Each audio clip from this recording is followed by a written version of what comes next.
여러분 안녕하십니까? 광주 MBC 뉴스데스크입니다. 광주를 대표하는 공연시설 광주문화예술회관이 2년간의 리모델링을 마치고 광주 예술의 전당으로 재탄생했습니다. 재개관을 기념하는 다채로운 공연과 이벤트가 이번 주말 내내 이어집니다. 조현성 기자가 전해드립니다. 대대적인 리모델링 끝에 새로운 모습을 드러낸 광주 예술의 전당 대극장입니다. 낡고 오래된 무대 장비와 음향 설비는 물론 무대와 객석의 바닥재까지 모두 교체됐습니다. 객석은 기존보다 200석 이상이 줄면서 의자 크기와 간격이 넓어졌고 그만큼 쾌적하고 편안하게 공연을 즐길 수 있게 됐습니다. 지난주 재개관을 기념하는 특별 공연이 마련된 데 이어 오늘 재개관 기념식까지 개최하고 2년여 만에 시민 곁으로 되돌아왔음을 알렸습니다. 좋은 공연들을 기획하고 그래서 우리 시민들께 정말 행복한 그런 순간들을 드리고 싶습니다. 그것이 가장 큰 일단 숙제겠죠. 이를 위해 예술의 전당은 모레 일요일까지 예술을 만나다를 주제로 다채로운 기획 공연을 선보일 예정입니다. 특히 대극장과 소극장 등 실내 극장은 물론 야외 잔디광장 무대에서도 공연과 콘서트 영상 등을 통해 시민들에게 다가선다는 계획입니다. 지난 2년여 동안 사업비 290억여 원을 들여 30여 년 만에 리모델링을 진행했던 광주문화예술회관은 최근 시민 설문을 거쳐 광주 예술의 전당으로 이름을 바꾸고 운영을 재개했습니다. MBC 뉴스 조현성입니다. 음주 상태에서 운전을 하던 택시기사가 신호를 위반해 달리다 교차로에서 화물 트럭을 들이받아 택배기사가 숨졌습니다. 10살도 안 된 두 아이의 아빠였던 택배기사는 새벽 배송에 나섰다 변을 당했습니다. 보도에 송정근 기자입니다. 광주의 한 교차로, 적색 신호에 차들이 멈춰서 있습니다. 그런데 3차로에서 달려오던 차가 멈춰서지 않고 그대로 돌진하더니 1톤 화물차와 그대로 충돌합니다. 사고 충격에 두 차량 모두 교차로에서 인도 쪽으로 밀려났습니다. 차량 사고 나는 소리가 나가지고 나와서 보니까 택시가 돌면서 멈췄거든요. 그러면서 택시가 막 연기가 나고. 이곳 사거리에서 신호 위반한 택시 차량의 운전석 쪽을 충격당한 택배 차량은 그 충격에 의해 튕겨져 나와 이곳에 있는 우체국 간판까지 들이받았습니다. 1톤 화물차를 몰던 30대 택배기사는 병원으로 옮겨졌지만 숨졌습니다. 10살도 안 된 어린 자녀 2명을 둔 가장으로 새벽 배송을 하던 중이었습니다. 경찰 조사 결과 사고를 낸 20대 택시기사는 새벽 근무를 마치고 술을 마신 뒤 같이 술을 마신 친구 2명을 택시에 태워 가던 중이었습니다. 택시기사의 혈중 알코올 농도는 0.045%로 면허 정지 수준이었습니다. 경찰은 택시기사를 위험운전 치사와 음주운전 혐의로 입건하고 정확한 사건 경위를 조사하고 있습니다. MBC 뉴스 송정근입니다. 수년간 애써 키워온 나무가 바로 옆 군부대 공사 때문에 망가지는 일이 발생했습니다. 하지만 국방부도 업체들도 모두 책임지지 않으면서 농가만 한숨 짓고 있습니다. 김초롱 기자의 보도입니다. 광주 광산구에 있는 한 묘목 농가입니다. 사시사철 푸릇해야 할 나뭇잎이 노랗게 변했고 아예 잎 하나 없이 말라버린 나무도 있습니다. 바로 옆 공군부대 담벼락 공사 때문입니다. 땅을 파다가 나무 뿌리가 상하고 뿌리가 밖으로 드러나면서 냉해 피해를 입은 겁니다. 7년간을 키웠습니다. 이 심정은 어디 가서 헛소리 날지를 몰라서 그 금액이 약 20여 주 잡고 한 1,000만 원 정도 되겠죠. 피해는 이뿐만이 아닙니다. 이곳에 만들어져 있던 배수로는 사라진 채 이렇게 배수관만 널브러져 있습니다. 나무가 상하지 않도록 하는 사전 조치도 없었습니다. 심지어 공사가 끝난 지 3개월이 지났지만 보상도 이뤄지지 않았습니다. 노후화된 군부대 담벼락을 교체하는 공사를 감독하는 국방부 산하기관인 전라제주시설단은 공사 중에 발생한 일인 만큼 시공사에서 보상해야 한다는 입장입니다. 하지만 시공사는 시설단이 시키는 대로 공사했을 뿐 억울하다는 입장입니다. 또 보상안을 제시했지만 농가 주인이 이를 수락하지 않고 오히려 공사를 방해했다며 맞고소했습니다. 전라제주 시설단에서 시키는 대로만 했다고요. 우리가 뭔 죄입니까, 시공사가. 공사 초기부터 농가 피해가 있다는 것을 공군도 시설단도 공사 관련 업체들도 모두 알았지만 서로 책임을 미루면서 농가의 한숨만 커지고 있습니다. MBC 뉴스 김초롱입니다. 이슬람 테러 조직 IS 추종자의 국내 테러 계획을 막았다가 오히려 강제 추방 위기에 몰린 광주에 사는 여성 이주 노동자 소식 며칠 전 전해드린 바 있는데요. 체류 기한을 불과 사흘 앞둔 오늘 극적으로 비자 연장이 허용됐습니다. 조희명 기자가 보도합니다. 지난 2018년 불법 체류 사실이 드러나는 걸 무릅쓰고 국내 IS 추종 남성의 테러 계획을 제보한 인도네시아 이주 노동자 푸트리 씨. 직접 이 남성의 숙소에서 실탄과 폭탄 제조 자료 등을 찾아내 검거에 결정적인 역할을 했습니다. 하지만 재작년 갑자기 비자 연장이 거절된 데 이어 지난 8일에는 관련 소송 1심에서도 져 강제 추방 위기에 몰렸습니다. MBC 보도 후 해당 기사에는 수천 건의 응원 댓글이 이어졌고 체류 연장을 요청하는 국회 국민청원 동의도 10,000명을 넘어섰습니다. 이웃들의 탄원도 잇따르면서 다친 노동자를 간병하고 통역봉사에 나서는 등 푸트리 씨가 20년 가까이 한국에서 행한 선행도 뒤늦게 알려졌습니다. 사연을 들었고 듣다 보니까 이제 너무 미안하더라고요. 우리 지역을 위해서 이런 마음으로 본인은 공익 제보를 한 건데. 그런데 체류 기한을 불과 사흘 앞둔 오늘 법무부가 푸트리 씨와 남편, 두 자녀의 체류 기간 연장을 허용했습니다. 법무부는 한동훈 법무부 장관의 지시로 재검토한 결과 푸트리 씨의 기여가 인정돼 체류를 허가하기로 했다고 밝혔습니다. 그분이 자발적으로 대한민국의 국익에 기여하신 것이라고 판단해서 기존의 결정을 뒤집고 체류 허가 자격을 드린 겁니다. 푸트리 씨는 한국 정부와 국민께 감사하다며 무엇보다 아이들이 한국에서 계속 학교를 다닐 수 있어 기쁘다고 말했습니다. 기분이 너무 좋아요. 우리 가족들, 애기랑 같이 여기 한국에 오래 살고 싶어요. 네, 공부도 해요, 보호도. 당장 추방은 면했지만 여전히 1년짜리 임시비자라 매년 다시 심사를 받아야 하는 불안함은 남아 있습니다. 푸트리 씨를 지원 중인 시민단체는 푸트리 씨 가족이 한국인으로 살아갈 수 있도록 귀화를 도울 계획이라고 밝혔습니다. MBC 뉴스 조희명입니다. 한평의 한 골프장 조성 공사 과정에서 한평 군수가 골프장 진입로 위치를 갑자기 변경하라는 지시를 했던 사실이 감사원 감사에서 드러났습니다. 진입 도로가 이후 변경되지는 않았지만 감사원은 이 행위 자체부터 문제가 있었다고 보고 주의를 촉구했습니다. 박종우 기자가 취재했습니다. 올해 4월 문을 연 한평의 한 골프장입니다. 당초 골프장 입구는 나주 문평 나들목 쪽으로 계획돼 있었습니다. 그런데 지난 2021년 3월 한평 군수가 동안평 나들목과 가까운 쪽으로 골프장 진출 입구를 변경하라고 지시했던 사실이 감사원 감사 결과 드러났습니다. 감사원에 따르면 한평 군수는 골프장 측이 진출입로 개선을 못하겠다고 할 경우 한평군 예산으로 개설하라고까지 요구했습니다. 통행량이 조금 문평 IC면 나주 것이 된다. 한평군으로 활성화를 위해서 경제 활성화를 위해서. 한평군수가 골프장 진출입구 변경을 지시한 곳 인근에는 한평군수 지인들이 땅을 많이 보유한 것으로 드러났습니다. 또 군수가 휴대전화에 동생이라고 저장한 지인의 경우 2021년 12월에 변경 예정 부지 인근 토지 4천여 제곱미터를 추가 매입한 사실도 확인됐습니다.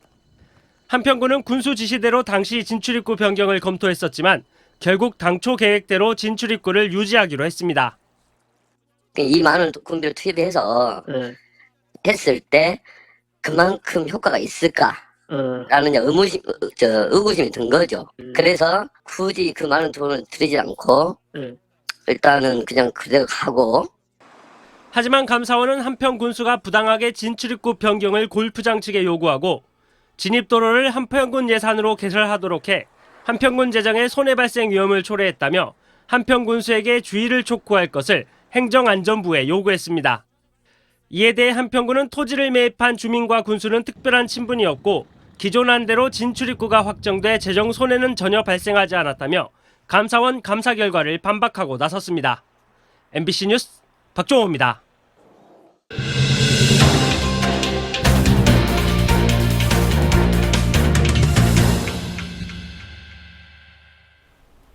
광주 도심 곳곳에 낙후된 채로 방치돼 있는 주택과 상가들이 많습니다.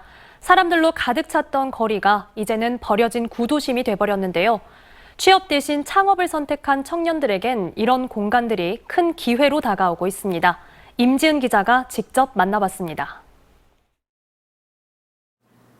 전남대학교 후문 인근의 상가 골목. 곳곳에 붙어있는 임대를 알리는 현수막이 학생들로 북적였던 대학가의 낙후된 현실을 보여주고 있습니다. 사람들이 떠나는 대학가 한켠에 들어선 사진 스튜디오. 창업 동아리로 만난 동네 청년들이 낙후된 대학가를 살려보겠다며 나섰습니다. 5년 전만 해도 일반 주택이었던 이곳은 이제 창업을 시작한 청년들의 사무실로 탈바꿈했습니다. 낡고 허름했던 집을 직접 개조해 스튜디오를 만든 청년들은 광주의 맛과 멋을 알리기 위해 로컬 콘텐츠를 제작해보겠다는 야심찬 목표를 세웠습니다. 우선 젊은 창업자들이 들어오면 확실히 에너지는 넘치고요. 대학 타운형 공간에 들어오면 뭔가 저희와 접점이 되게 많을 거라 생각을 했었어요. 쇠퇴한 대학가를 창업기지로 키우겠다는 청년들의 뜻에 자치단체도 팔을 걷어붙였습니다. 중흥동과 신안동 일원의 사업지 주소를 옮기는 조건으로 광주 북구가 한 업체당 3천만 원의 창업비를 지원해주기로 했습니다. 그 결과 지난 3년 동안 36개의 기업이 창업했고 그중 28곳이 살아남아 올해도 사업을 이어나가고 있습니다. 한 집 건너 한 집이 비어있던 동구 충장로도 청년들의 꿈의 공간으로 변신하고 있습니다. 이 청년 사업가는 아직 허름한 상가를 리모델링해 전통주 가게를 만들 계획입니다. 리모델링 비용과 임차료를 광주 동구가 지원해준 덕분에 한번 해볼 용기를 냈습니다. 충장로 5가가 옛날에는 사실 되게 번화했었던 공간인데 또 젊은 층들은 다 다른 데로 빠져나가다 보니까 그래서 저희가 지금 갖고 있는 색깔과 아이템으로 이 거리를 한 번 더 이 거리 일대 살려보고자 해서 저희는 구도심에 오래된 상가를 찾아 창업에 나선 청년들이 많아지고 있지만 이것이 도시 전체의 재생으로 이어질지는 장담할 수 없습니다. 도심 재생 사업의 예산이 한계가 있는 데다 몇몇 가게만으로 상권 전체를 살리기가 쉽지 않기 때문입니다. 도시재생 사업이 끝남으로써 사업이 이제 사라지게 된 상황이라고 말씀을 드리고 싶고, 젊은이들이 사라지는 구도심에 자치단체들이 들이는 예산은 반가운 마중물임에 틀림없지만 지속적인 인구 유입과 상권 활성화를 위해서는 마중물을 계속 더 부어야 할 형편입니다. MBC 뉴스 임지은입니다. 광주 전남 지역은 오늘도 낮 최고 기온이 30도를 넘는 더운 날씨가 이어졌습니다. 광주의 낮 최고 기온은 32도, 화순 33도, 나주와 담양은 32도, 한평 등은 30도를 각각 기록했습니다. 토요일인 내일은 광주 전남 낮 최고 기온이 27도에서 34도, 일요일도 낮 최고 기온이 최대 33도까지 오르면서 무더위는 주말 내내 지속되겠습니다. 광주지방기상청은 이번 주말 폭염특보 가능성이 있다며 더위에 취약한 노약자와 영유아 등은 야외 활동을 최대한 자제할 것을 당부했습니다. 아파트 단지에서 폐지를 줍던 80대가 열사병으로 쓰러졌습니다. 어제 오후 2시 20분쯤 광주시 남구 박림동의 한 아파트 인근에서 80대 노인이 쓰러져 있다는 신고가 접수됐습니다. 단지 내에서 폐지를 줍다 쓰러진 80대 환자는 당시 체온이 40도까지 오르며 열사병 증상을 보였고 냉찜질 등 응급처치를 받아 다행히 생명에는 지장이 없는 걸로 전해졌습니다. 광주에서는 지난달 20일 올해 첫 온열 질환자가 발생한 이후 지금까지 3명의 온열 질환자가 발생한 걸로 집계되고 있습니다. 한편 지난해에는 26명의 온열 질환자가, 재작년에는 35명의 온열 질환자가 광주에서 발생한 바 있습니다. 전라남도 의회가 윤석열 정부의 집회 시위 강경 진압을 규탄하는 결의안을 채택했습니다. 도의회는 결의안을 통해 광양에서 발생한 무리하고 폭력적인 과잉 진압과 강제 연행에 분노를 금할 수 없다며 윤석열 정부의 노조 때려잡기 기조에 편승해 공권력을 남용했다고 비판했습니다. 또한 도의회는 정부가 국가폭력을 인정하고 피해 지원 및 재발 방지 대책을 마련할 것을 촉구했습니다. 공천에 도움을 줄 것처럼 영부인 행세를 한 사기범의 개소가 거액을 건넨 윤장현 전 광주시장이 사기 피의자를 상대로 한 손해배상 소송에서 승소했습니다. 광주지법 민사 10단독 김소연 부장판사는 윤 전 시장이 55살 김모 씨를 상대로 낸 손해배상 소송에서 김 씨는 윤 전 시장에게 4억 5천만 원을 지급하라며 원고 승소 판결했습니다. 윤 전 시장은 재임 시절인 2017년 12월부터 3개월 동안 권양숙 여사를 사칭한 김 씨의 개소가 4억 5천만 원을 건넸습니다. 광주 비엔날레의 세계적 성장을 위해서는 5.18과 같은 단골 주제를 뛰어넘는 다양하고 과감한 시도가 필요하다는 제언이 나왔습니다. 광주 MBC 시사 프로그램 시사온에 출연한 배동환 전 한국미술협회 부이사장은 비엔날레 속 5.18만큼은 성역화와 권력화가 아닌 초월하고 승화해야 하는 주제라며 5.18의 의무적 접근이 도리어 민주화운동 정신을 희석하고 있는 건 아닌지 짚어볼 때라고 지적했습니다.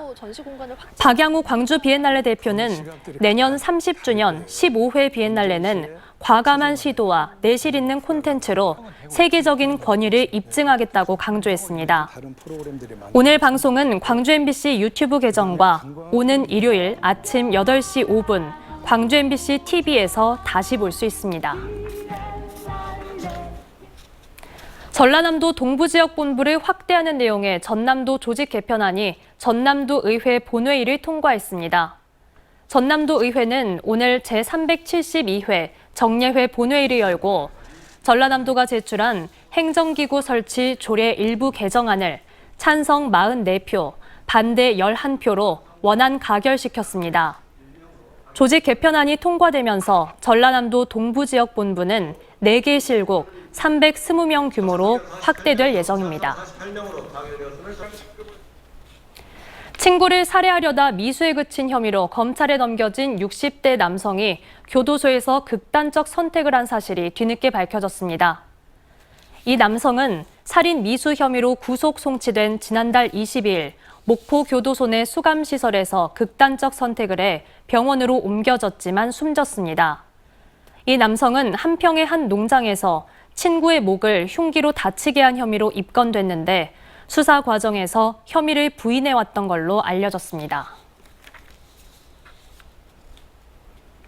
내년 총선을 앞두고 더불어민주당 혁신공청회를 위한 정치개혁과 정당개혁을 어떻게 할 것인가라는 주제로 토론회가 열렸습니다. 오늘 광주시 의회에서 열린 토론회는 지병근 조선대학교 교수와 민형배 민주당 국회의원, 이정락 광주전남 정치개혁연대 공동대표 등이 참석했으며 민주당 혁신을 위한 현실 진단과 함께 다양한 의견을 제안했습니다. 또 정당의 기능과 역할을 평가하고 한국 민주주의 현실에 대해 진단하는 시간을 가졌습니다. 이른 더위가 계속되고 있는 가운데 광주은행이 전국 영업점에서 무더위 쉼터를 운영합니다. 광주은행은 광주와 전남을 비롯한 전국 132개 영업점에서 오는 19일부터 8월 말까지 무더위 쉼터를 운영한다고 밝혔습니다. 영업시간인 오전 9시부터 오후 4시까지 운영되는 무더위 쉼터는 생수와 부채 등을 무료로 제공하는 등 더위를 피할 수 있는 장소로 활용됩니다. 언제 어디서나 내 손 안의 뉴스. 광주 MBC 뉴스 유튜브 구독으로 함께하세요.